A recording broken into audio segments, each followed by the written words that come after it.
இந்த NEET exam குறித்து நிறைய சர்ச்சைகள் தொடர்ந்து வந்துக்கிட்டே இருக்குது. அதில் ஏகப்பட்ட குழப்பம், ஏகப்பட்ட பிரச்சனைகள். இப்போ தோண்ட புதுசாக இன்னும் பெரிய பெரிய பிரச்சனைகள் வந்துட்டே இருக்குது. இப்போ உள்ள ஒரு பிரேக்கிங் நியூஸ் நீங்கள் பார்த்துருப்பீங்க அப்படின்னு நினைக்கிறேன். குஜராத்தில் ஒரு சென்டரில் எக்ஸாம் எழுதுறதுக்கு மட்டும் அவ்வளவு லட்சமாக பே பண்ணியிருக்காங்க. ஃபைனல் அமௌண்ட் பார்த்திங்கன்னா கோடிக்கணக்கில் கணக்கு வருது. ஸோ இது ஒரு பெரிய பிரச்சனையாக இப்போ மாறிக்கிட்டு இருக்குது. ஒரே ஒரு எக்ஸாம் சென்டரில் அந்த சென்டரில் ஸ்டூடெண்ட்ஸ் நீட் எக்ஸாம் எழுதுறதுக்காக இவ்வளோ அமௌண்ட் என்ன செஞ்சுருக்காங்க அப்படின்னா பே பண்ணியிருக்காங்க. ஸோ ஒரு எக்ஸாம் சென்டரில் எக்ஸாம் எழுதுறதுனால அவங்களுக்கு என்ன அதில் லாபம் அப்படின்னு பார்த்தீங்கன்னா, தெரிஞ்ச கொஸ்டின்ஸ்க்கு மட்டும்தான் OMR சீட்டில் அந்த ஸ்டூடெண்ட்ஸ் ஆன்சர் ஃபில் பண்ணுவாங்க. தெரியாத கொஸ்டின்ஸை ஃபில் பண்ணாமல் அப்படியே கொடுத்துட்டு வந்திருப்பாங்க.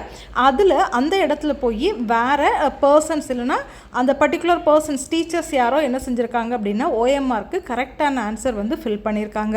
ஸோ இந்த சென்டருக்கு பர்டிகுலராக கேட்டு வாங்கி அதுக்கு பயங்கரமாக காசு கொடுத்து அந்த சென்டரில் என்ன செஞ்சுருக்காங்க அப்படின்னா எக்ஸாம் எழுத போயிருக்காங்க. அது இப்போ தெரிய வந்திருக்குது. ஸோ இது ஒரு பெரிய பிரச்சனையாக இப்போ மாறிக்கிட்டே இருக்குது.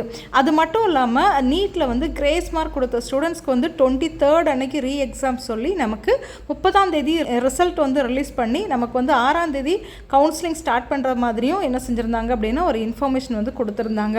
ஸோ இந்த மாதிரி ரீ எக்ஸாம் வைக்கும்போதும் ஸ்டூடெண்ட்ஸோட மார்க்கு ரேங்க் எல்லாமே என்ன செய்யும் அப்படின்னா மாறுபடும். ஏன்னா 1500 சம்திங் ஸ்டூடெண்ட்ஸ்க்கு புதுசாக எக்ஸாம்ஸ் எழுதும்போது அவங்களோட ரேங்க்கில் சேஞ்சஸ் வரும். அப்படி அவங்களோட ரேங்க்கில் சேஞ்சஸ் வரும்போது அதர் ஸ்டூடெண்ட்டோட ரேங்க்லேயும் நமக்கு என்ன செய்யும் அப்படின்னா சேஞ்சஸ் வரும். இப்போ குஜராத்தில் இந்த மாதிரி அடுத்து ஒரு பெரிய பிரச்சனை நடந்துட்டு இருக்குது. இப்போ இதில் உள்ள ஸ்டூடெண்ட்ஸோட ரேங்க் என்ன ஆகும், டோட்டலாக ஓவரால் மொத்த மாணவர்களோட இனி ரேங்க் என்ன ஆகும், அப்போ எந்த பேசிஸில் இந்த கவுன்சிலிங் நடத்துவாங்க. ஸோ இந்த மாதிரி ஏகப்பட்ட கேள்விகள் மனசுக்குள்ளே வருது. உங்களுக்கும் இதே மாதிரியான கேள்விகள் கண்டிப்பாக இருக்கும். பட் பதில் தான் என்ன அப்படிங்கிறது தெரியலை. ஸோ இதெல்லாம் எப்படி சால்வ் பண்ண போகிறாங்க, எந்த மாதிரி பேசிஸில் இனி இந்த கவுன்சிலிங்கை நடத்த போகிறாங்க. ஆல் இண்டியா கோட்டாவோட கவுன்சிலிங் நடக்கணும். அடுத்து நம்மளோட ஸ்டேட் கவர்மெண்ட்டோட கோட்டாவோட கவுன்சிலிங் நடக்கணும். துணை மருத்துவ படிப்புகளோட மாணவர்களோட கவுன்சிலிங் நடக்கணும். ஸோ இந்த குழந்தைங்களோட மனநிலையெல்லாம் இப்போ பார்த்தீங்க அப்படின்னா இந்த கவுன்சிலிங் நடக்குமா நடக்காதா, எப்போ நடக்கும், எப்படி நடக்கும், இந்த பிரச்சனைகள்லாம் எப்போ சால்வ் ஆகும். ஸோ இந்த மாதிரி ஏகப்பட்ட கன்ஃபியூஷன் எல்லாருக்குமே இருக்குது.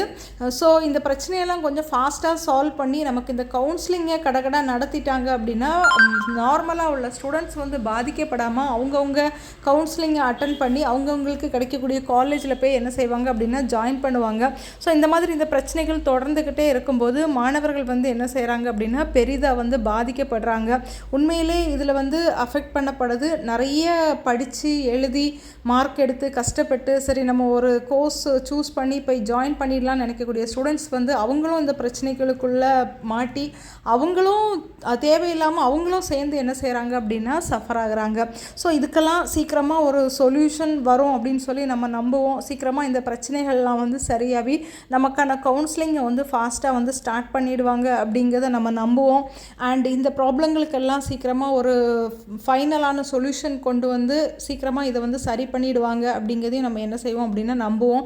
அடுத்த வருஷத்துலேருந்து இந்த மாதிரி பிரச்சனைகள் வரக்கூடாது, வராத அளவுக்கு எல்லாமே நடக்கணும் அப்படிங்கிறதையும் நம்ம என்ன செய்வோம் அப்படின்னா நம்பி கவுன்சிலிங்காக வெயிட் பண்ண வேண்டியதான். வேறு வழி இல்லை. ஏன்னா இந்த கவுன்சிலிங் எப்படி இருந்தாலும் நடத்துவாங்க. பட் டேஸ் கொஞ்சம் முன்ன பின்ன ஆகலாம். தேங்க்யூ.